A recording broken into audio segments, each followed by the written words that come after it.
भोपळ्याचे घारगे ही पारंपरिक रेसिपी आहे। आज आपण गोड आणि तिखट दोन्ही प्रकारे करूया।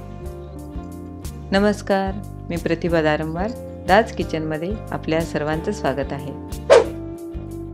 अशाच वेगवेगळ्या रेसिपींसाठी माझ्या चॅनलला सबस्क्राइब करायला विसरू नका।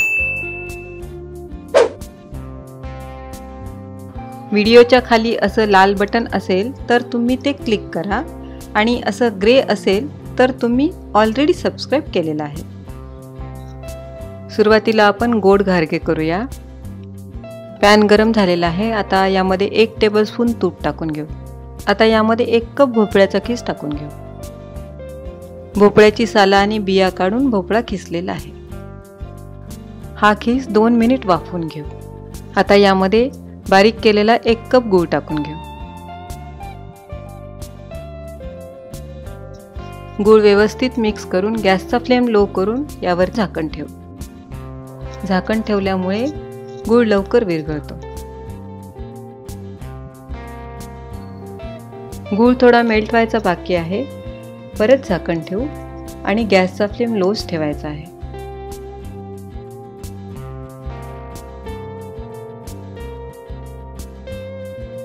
गूळ छान मेल्ट झालेला आहे। आता गॅसचा फ्लेम हाय करून हे मिश्रण 1 ते 2 मिनिट शिजवून घ्यायचं आहे। हे भोपळ्याचं मिश्रण तयार झालेलं आहे।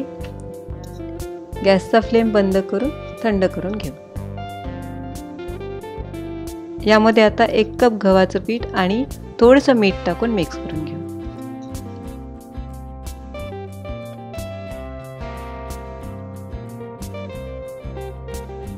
आता हे पीठ हाताने मळून घेऊ।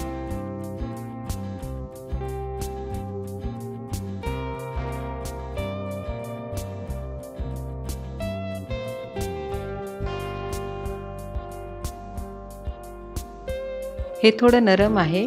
यामध्ये अजून पाव कप गव्हाचं पीठ टाकून मळून घेऊ।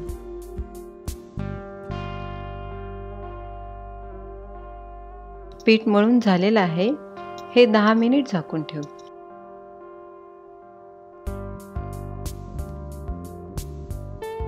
दहा मिनिट झालेली आहेत। हे पीठ थोडंसं घट्ट वाटत आहे, त्यामुळे अर्धा टेबलस्पून दूध लावून मळून घेऊ। तुम्हाला जर पीठ घट्ट वाटलं तरच दूध लावा, नाहीतर लावू नका।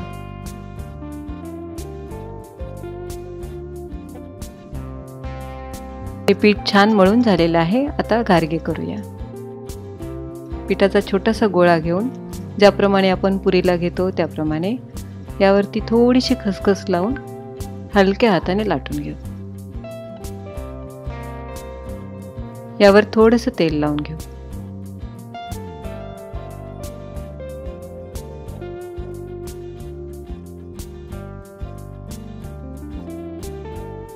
अशी थोडी जाडसर लाटून घ्यायची आहे।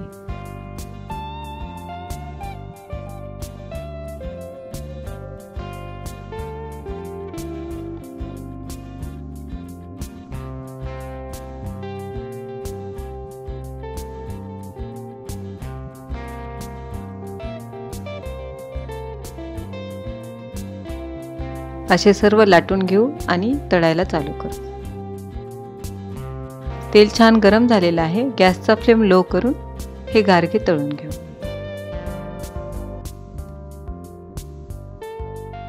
खालची बाजू थोडीशी गुलाबी झाल्यानंतर पलटून घ्यायचं आहे।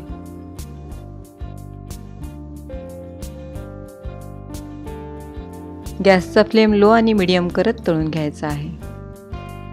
हे छान तळून झालेलं आहे। आता काढून घेऊ।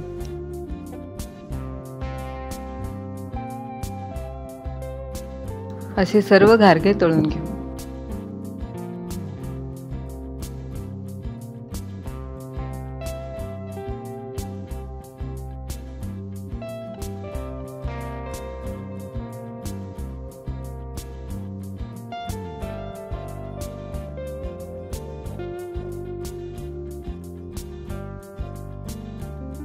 हे मस्त खुसखुशीत तळून झालेले आहेत। अगदी बिस्किट सारखे लागतात। आता आपण तिखट घारगे करूया। पॅन गरम झालेला आहे। यामध्ये 4 टीस्पून तेल टाकून 1 कप भोपळ्याचा खीस टाकून घेऊ।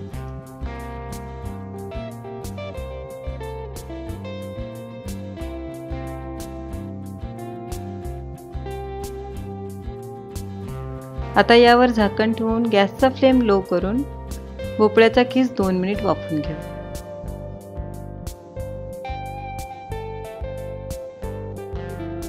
भोपळ्याचा खीस छान शिजलेला आहे। गॅस बंद करून थंड करून घेऊ। तोपर्यंत यासाठी लागणारा मसाला तयार करून घेऊ। एका मिक्सरच्या भांड्यामध्ये 7 ते 8 हिरव्या मिरच्या तुम्ही तुमच्या आवडीप्रमाणे टाकू शकता। लसणाच्या 10 ते 12 पाकळ्या, थोडंसं अद्रक आणि थोडीशी कोथिंबीर घेऊन बारीक करून घेऊ। हे छान बारीक झालेलं आहे। आता आपण पीठ मळून घेऊ। 2 कप गव्हाचं पीठ, अर्धा कप बेसन, 2 टीस्पून तीळ, अर्धा टीस्पून जिरं, अर्धा टीस्पून ओवा। ओवा थोडा हातावर चोळून टाकायचा आहे।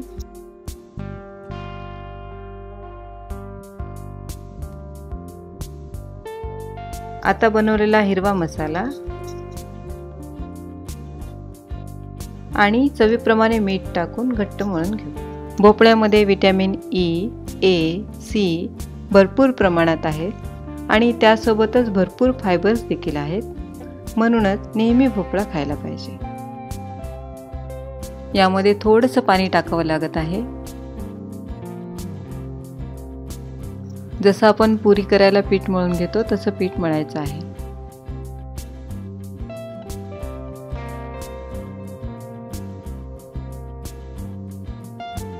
पीठ छान मळून झालेलं आहे। यावरती थोडंसं तेल लावून झाकून ठेवू।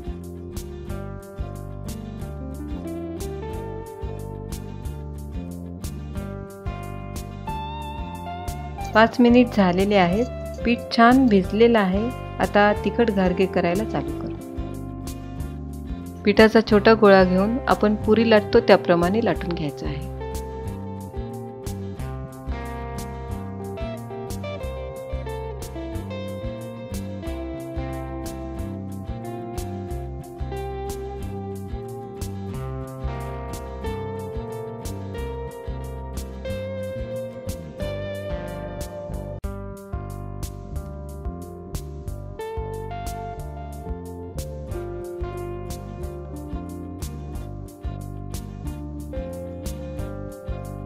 ही पुरी अशी थोडीशी जाडसर लाटून घ्यायची आहे। तेल गरम झालेलं आहे। आता आपण ही पुरी तळून घेऊ। गॅसचा फ्लेम मीडियम टू हाय करत आपण जशी पुरी तळतो त्याप्रमाणे ही पुरी तळून घ्यायची आहे।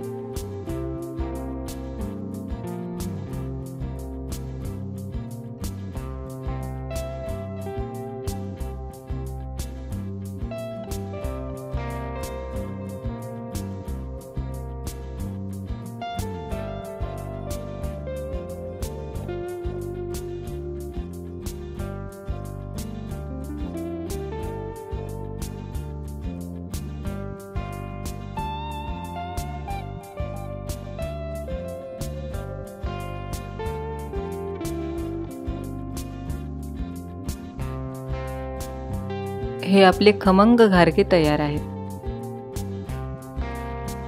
हे खमंग घारगे सॉस, चटणी, ग्रीन चटणी, लोणचं कशाही सोबत छान लागतात। हे गोड आणि तिखट घारगे तुम्ही नक्की करून पहा आणि कमेंट्स करून मला सांगा।